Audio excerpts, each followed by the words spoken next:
Hola, ¿cómo estás? Si no me conoces, soy Gustavo Ruiz, soy psicólogo general sanitario y trabajo fundamentalmente en psicoterapia y en psicoeducación con personas con un trastorno de la personalidad. Y la mayoría de mis pacientes tienen un diagnóstico realizado por psicólogos clínicos o por psiquiatras de trastorno límite de la personalidad o borderline personality disorder. Quería presentarte algunos subtipos que aparecen y que determinaron o definieron Oldham y Theodore Mylon, que son muy conocidos y que, bueno, en algún momento puedes leer sobre ello y tampoco, no, por una parte no es preocupante y por otra parte, pues lo que puede permitir es orientar la psicoeducación o la psicoterapia o el tratamiento, como lo quieras denominar, hacia aquellos rasgos o aspectos o elementos que, que más destacan en lo que te hace sufrir, ¿no? Eh,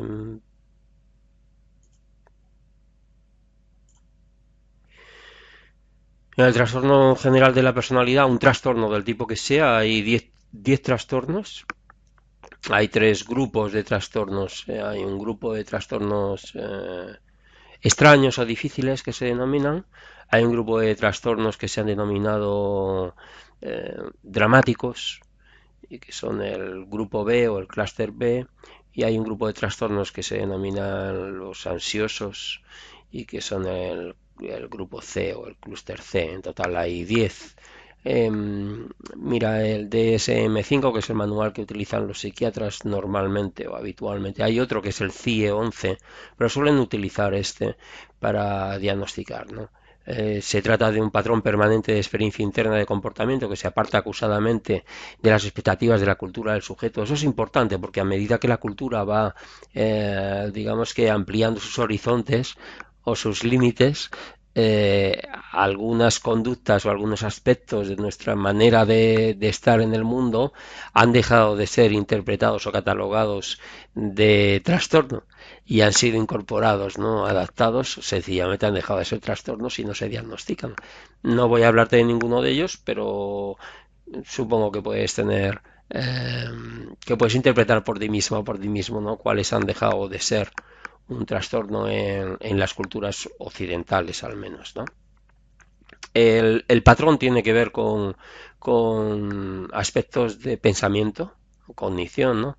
Con aspectos de emociones y de relación con los otros y de afectos, en definitiva, con aspectos de relación con los otros, funcionamiento interpersonal en el trabajo, con la familia, con los amigos, con otras personas y en el control de los impulsos.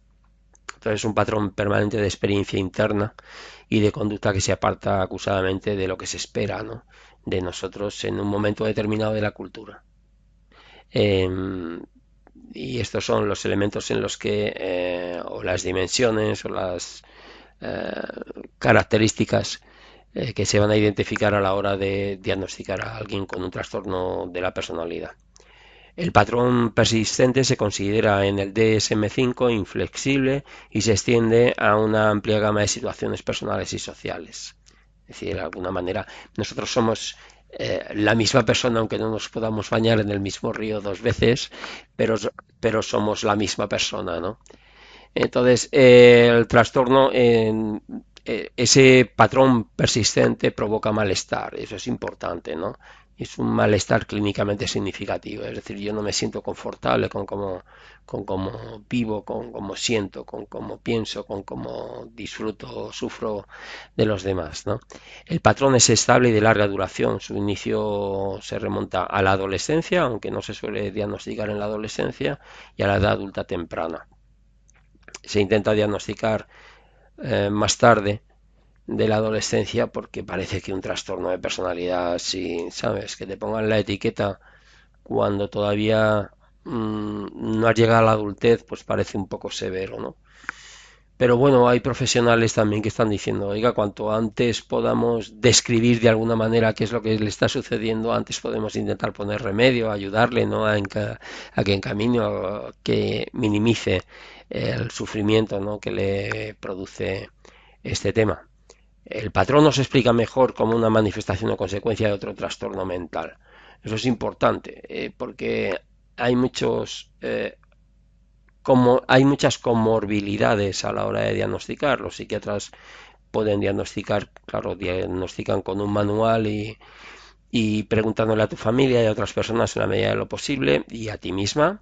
Y entonces diagnostican, pero el diagnóstico puede dar lugar a que aparezca más de un trastorno, ¿verdad? Porque al final es un diagnóstico que se realiza eh, hablando, no hay pruebas de sangre. Entonces se va marcando las evidencias y las evidencias pueden dar lugar a que esas evidencias marquen aquí, pero marquen aquí también, ¿de acuerdo? Puede ser. El patrón persistente no es atribuible a los efectos fisiológicos de una sustancia, las drogas o la medicación, ¿no? O a un traumatismo cráneoencefálico o a un deterioro cognitivo de algún tipo. Los criterios en el DSM-5, que ya los conocerás probablemente, son 9. ¿eh? El patrón es dominante de inestabilidad de las relaciones interpersonales, de la propia autoimagen, de los afectos y hay una intensa impulsividad. ¿Vale? Comienza en las primeras etapas de la edad adulta y está presente en diversos contextos. Se manifiesta en 5 o más de los siguientes hechos. Eso es lo que dice el manual. Esfuerzos desesperados para evitar el desamparo real o imaginado. Un patrón de relaciones interpersonales inestable e intensas que se caracteriza por una alternancia entre los extremos de idealizar y de evaluar a las personas con las que me relaciono. Una alteración de la identidad, una inestabilidad intensa, persistente de la autoimagen, del sentido del yo, impulsividad en 2 o más áreas que son potencialmente autolesivas. Pues alguien que gasta mucho, las relaciones son difíciles, que consume sustancias, que arriesga conduciendo, puede haber atracones, etcétera, ¿no? En este cuarto elemento no se incluye o no se incorporan las conductas autolíticas que aparecen aquí en el punto 5, que puede estar presente o no en un diagnóstico. Cuando 5 elementos de estos están sustantivamente evidenciados, pues te dan el diagnóstico normalmente. Pero para evidenciarlos, pues va a entrevistar al psiquiatra o el psicólogo clínico o los dos. Te van a entrevistar a ti, van a entrevistar a personas de tu círculo que tú autorices o personas que te acompañan y que dices, pues sí, pues que hablen con mi madre, que hablen con mi padre, que hablen con mi pareja, ¿no? De tal manera que puedan confirmar estos temas. El sexto es inestabilidad afectiva debido a una reactividad notable del estado de ánimo, episodios intensos de disforia, de irritabilidad, de ansiedad, etcétera. Sensación crónica de vacío es otro de los síntomas, un enfado inapropiado e intenso, dificultad para controlar la ira, es otro de los ideas paranoides transitorias relacionadas con el estrés o síntomas disociativos graves. Con 5 de estos te pueden dar el diagnóstico. Curiosamente, si no hay evidencias de 5 y solo de 4, el diagnóstico ya desaparece de alguna forma, pero pueden quedar rasgos de TLP, entonces tú puedes estar en psicoterapia sin tener 5 de estos síntomas, teniendo 3, teniendo 2, pues impulsividad en 2 o más áreas, a lo mejor no da lugar, esto no da lugar a, al diagnóstico de trastorno límite de la personalidad, pero sí que da lugar a que tú te sientas fatal y que, bueno, pues tienes un tipo de dificultad. Esas dificultades pueden tener incluso otro diagnóstico, ¿verdad? Pero bueno, para el diagnóstico TLP serían 5 de los 9. Mira, a propósito de este diagnóstico, hay algunas hipótesis. Había puesto arcaicas, pero lo he tachado porque entiendo que hay muchos profesionales que las siguen manejando, algunas de ellas. Pero la de Kenberg, Kenberg afirma que existe la organización límite de patologías del carácter. Se relaciona mucho con ese libro que se denomina Océano TLP o Océano Límite o algo por el estilo, ¿no? Océano Borderline, de un autor italiano, buenísimo ese libro. Pero para Kenberg existe una organización límite, es decir, hay más de un diagnóstico dentro de lo que es la organización límite. Para Gunderson, que ya falleció, y para los post-Kraepelin, los trastornos mentales contienen un origen biológico, es decir, no parte nada no surge de la nada, sino que hay una predisposición, una vulnerabilidad biológica y que fruto de la relación con el medio ambiente o de que se dé la posibilidad o la oportunidad de que aparezca, pues surge, ¿no?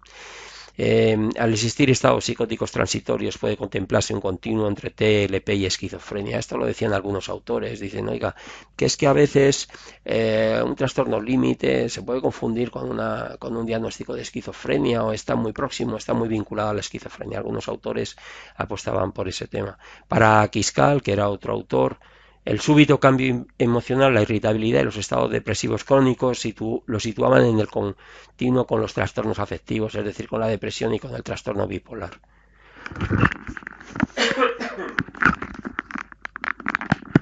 Disculpa. Para Zanarini, la incapacidad para demorar la gratificación y el problema con los impulsos lo vincula al abuso de sustancias y a la personalidad antisocial. Y para estos tres autores, Kroll, Hermann van der Kolk, cada vez está más vinculado al trastorno por estrés postraumático complejo. Porque normalmente pues está ahí detrás, hay 6 de cada 10 personas han podido sufrir algún tipo de estrés postraumático fruto pues de una situación de abandono, de abuso, de negligencia por parte de los padres o de los cuidadores principales, etcétera. Y se confirma en muchas personas que luego con el tiempo se les asigna este diagnóstico, ¿no? Para Linehan, que es una de las psicoterapias en las que yo he trabajado más, que es la terapia dialéctica conductual, para Linehan se trata de un trastorno de origen biopsicosocial y probablemente es una de las hipótesis más sólidas y actualmente se considera que, bueno, que es esa relación, ¿verdad?, entre mi propia disponibilidad, predisposición a esto, ¿no?, a que se me desarrolle esto, a reaccionar así en el mundo.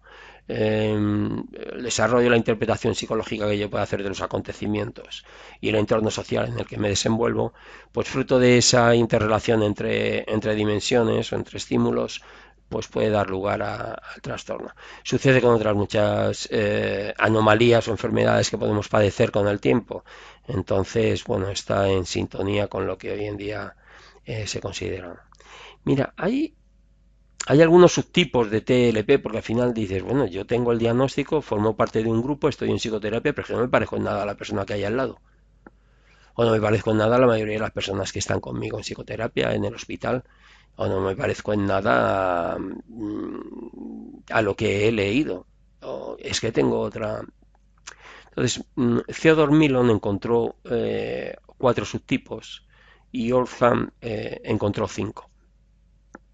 Los subtipos, a ver si los puedo mostrar.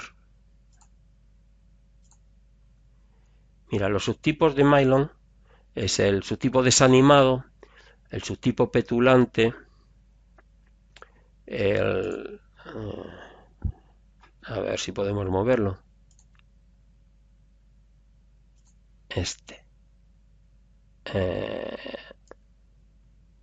Sí lo podemos mover. Aquí. El desanimado, el petulante, el impulsivo y el autodestructivo. Del desanimado, que también se denomina quiet en algunos sitios, el TLP tranquilo. Dice las características es que es una personalidad evitadora, depresiva o dependiente, ¿no? Es flexible, sumiso, leal, humilde, se siente vulnerable, en peligro constante, se siente desesperanzado, deprimido, indefenso e impotente. Ese es el desanimado. Petulante menciona rasgos negativistas, afirma. Es negativista, es impaciente, inquieto, obstinado, desafiante, malhumorado, pesimista y resentido, desdeña con facilidad y se desilusiona enseguida. Ese sería el petulante.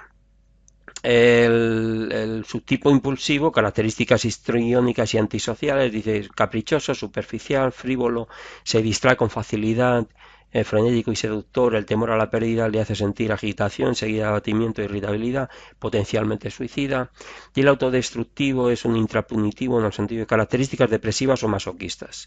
Dice orientado hacia el interior, enfadado intrapunitivamente, los comportamientos conformistas, respetuosos y congraciadores se han deteriorado, cada vez más tenso y malhumorado, posibles intentos reales de suicidio. Estos son los 4 subtipos de Mylan. Es importante tenerlo en cuenta porque yo puedo estar en uno de esos subtipos. Y si estoy en uno de esos subtipos, probablemente el tipo de psicoterapia con la que tenga que trabajar para mejorar sustancialmente, para sentirme mejor, pues sea distinto del tipo de psicoterapia que va a seguir otro subtipo, ¿no? De persona. También tiene que ver, probablemente estos subtipos, si no los tenemos en cuenta los profesionales, pues tienen que ver con el abandono de la psicoterapia, que hay un abandono muy elevado, ¿no? Y muy dramático. Las personas con trastorno límite abandonan con mucha frecuencia la psicoterapia. Esto se puede ampliar, pero debería encontrarlo. Eh, no voy a poderlo ampliar aquí. Sí,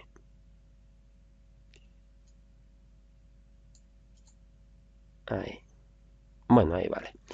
El afectivo, impulsivo, agresivo, dependiente y vacío que menciona Oldham.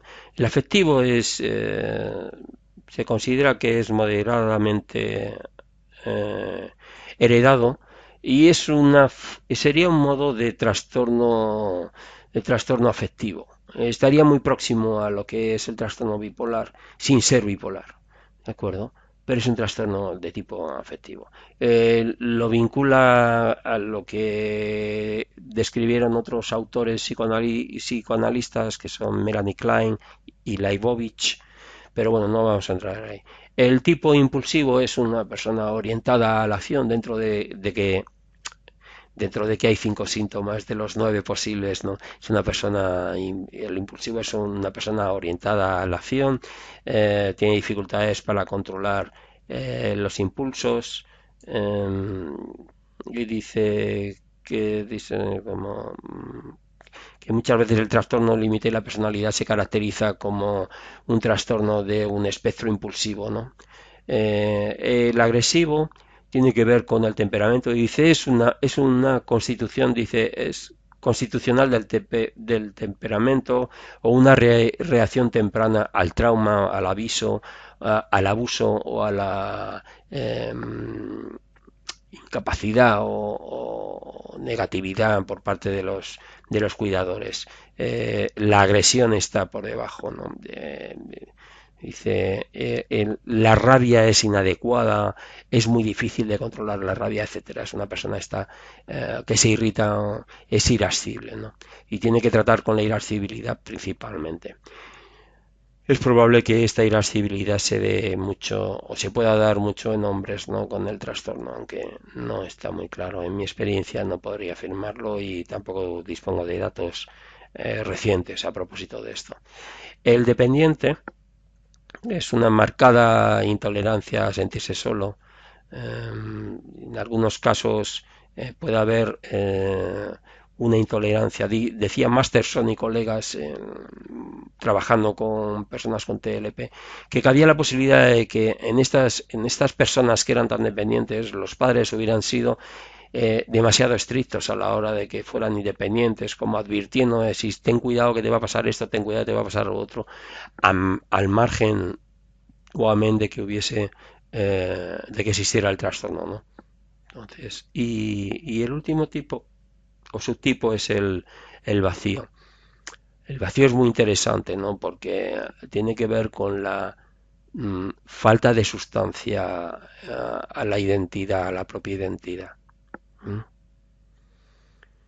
Entonces, bueno, quería mencionarte que existen estos 5 subtipos en el caso de Oldham y estos 4 en el caso de Mylon, y que el subtipo tranquilo del que habrás leído en alguna oportunidad o podrás leer en el futuro tiene que ver con el desanimado. Se considera que podría ser el mismo, el desanimado y el tipo tranquilo. El tipo tranquilo es una persona que la agresividad no es heteroagresiva, sino que eh, es hacia sí mismo, ¿no? No es hacia el exterior, sino hacia sí mismo, la agresividad. Mira, los criterios generales, hay un modelo alternativo para diagnosticar o para identificar en el DSM-5, porque existe entre los profesionales de la psiquiatría y de la psicología clínica existe una discusión a propósito de si se tendría que trabajar con este tema que es si se tendría que trabajar con un modelo dimensional o con un modelo categorial. En lo categorial la cosa se cierra, es decir, no existe un continuo. En lo dimensional sí que existe un continuo. La ventaja en lo dimensional es que si a ti te evalúan y te autoevalúas, por ejemplo, con 4 en una dimensión, probablemente ese 4 no dé lugar a un diagnóstico, mientras que si te evalúan o te autoevalúas con un 9 sí que da lugar a un diagnóstico. Ese 9 más otro 9 en otra dimensión, más otro 4 en otra dimensión, pues daría unos números, unos dígitos, y esos dígitos podrían decir, bueno, pues este tipo, dentro de las dimensiones que estamos evaluando, pues es un tipo que sí que eh, eh, se desvía sustancialmente de lo que se entiende como neuronormativo en la cultura o en la sociedad de la que estamos hablando en estos momentos, ¿no? Es muy interesante el modelo alternativo porque permite hacer otro tipo de diagnóstico profundizando más en otras variables, ¿no? Mira, dice, esta es la primera. Dice, los criterios generales en el modelo alternativo para diagnosticar los trastornos de la personalidad, cualquier trastorno de la personalidad, es la dificultad moderada o grave en el funcionamiento de la personalidad, uno o más rasgos patológicos de personalidad, dificultades en el funcionamiento de la personalidad, la expresión de rasgos de la personalidad del individuo son relativamente inflexibles y se extienden a una amplia gama de situaciones personales y sociales, las dificultades en el funcionamiento de la personalidad y la expresión del rasgo de la personalidad del individuo son relativamente estables a través del tiempo, las dificultades en el funcionamiento de la personalidad y la expresión del rasgo de personalidad del individuo no se explican mejor por otro trastorno mental, se parece a lo anterior, ¿verdad? Las dificultades en el funcionamiento de la personalidad y la expresión del rasgo de la personalidad del individuo no son exclusivamente atribuibles a los efectos fisiológicos de una sustancia o de otra afección médica, y las dificultades en el funcionamiento de la personalidad y la expresión del rasgo de la personalidad del individuo no se conciben como normales para la etapa de desarrollo de la persona o para su contexto sociocultural. Esto es importante. Es importante porque es la base de que nos pongan o no una etiqueta. Y esto va cambiando y probablemente lo importante aquí es esto. ¿eh? La etapa de desarrollo de la persona y el contexto sociocultural en el que se desenvuelve. Entonces, ellos desde ese modelo dimensional dicen, hay dos, vamos a trabajar con dos categorías o con dos grupos, ¿no? El grupo A, que es el grupo A de dimensiones es el deterioro de moderado a grave en el funcionamiento de la personalidad y en al menos dos de estas áreas, en la identidad o autoimagen, en la autodirección, es decir, establecer objetivos, saber lo que quieres hacer y hacerlo, te salga bien o mal, ¿no? Pero autodirigirte, ¿no? En la empatía, es decir, desagregar las emociones de otra persona de las mías propias, porque a veces hay una simbiosis excesiva en el TLP y siento como lo que siente el otro es como que no hubiese una separación, ¿no? Y eso es un problema importante. De hecho, eso es el problema más importante, en mi opinión, en el TLP, ¿no? Si eso se puede superar, se pueden superar otras muchas cosas, ¿no? La empatía y en la intimidad. Y luego en B se considera que tiene que haber deterioro en 4 más de los siguientes rasgos. O sea, en A, desde el modelo alternativo, que es el dimensional, ¿no? El A, que es un deterioro moderado o grave en el funcionamiento de la personalidad en estas áreas, y 4 más de los siguientes rasgos tendrían que aparecer sustantivamente. Es la habilidad emocional, que se cataloga de afectividad negativa, ansiedad, que también está dentro de afectividad negativa, inseguridad de separación, que está en afectividad negativa, depresión, que está en afectividad negativa, impulsividad, que está dentro de desinhibición, asunción de riesgo, que está dentro de desinhibición, y hostilidad, que está dentro de antagonismo. ¿Se parece a lo anterior? Sí, se parece. Lo que ocurre es que hay un planteamiento distinto en el sentido de que al trabajar con las dimensiones, digamos que lo categorial y lo dimensional puede ser eh, compatible, ¿no? Pero la ventaja que tiene el trabajar con las dimensiones es que hay modelos de personalidad dimensionales como el Big Five, ¿no? Eh, donde se ha trabajado con cinco dimensiones en las que te evalúan a propósito de identificar cuál es la personalidad o qué tipo de personalidad tienes. Y es bastante interesante porque son análisis muy sólidos y que además van evolucionando con el tiempo y que permiten pues también adaptar o adecuar lo que es el diagnóstico a las realidades que se van, que tan cambiantes o al mundo tan cambiante en el que estamos ahora, ¿no? Eh, Espero no haberte confundido demasiado. Y en cualquier caso sí que quería destacar del tema de los subtipos, ¿no? De TLP en Milon y en Oldham, porque los puedes ver por ahí y porque pueden ser muy interesantes, porque además a ti te puede permitir situarte en dónde estoy yo, qué es lo que me gustaría desarrollar, ¿no? Si yo soy de un tipo desanimado, soy de este tipo, de este tipo, de este otro, o si desde este punto de vista soy más de alguno de estos cinco tipos. Es interesante. También si estás en psicoterapia, estás trabajando con alguien, pues es interesante que puedas hacer ese tipo de reflexión con esas personas. Y bueno, nada, muchas gracias por atenderme. Quería hacer esto. Podía haberme salido mejor, pero tampoco está tan mal.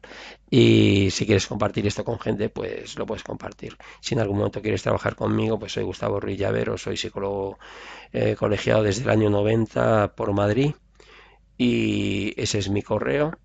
Ahí lo ves y ese es mi número de teléfono y contesto siempre. ¿De acuerdo? Pues voy a parar esto y muchas gracias por atenderme.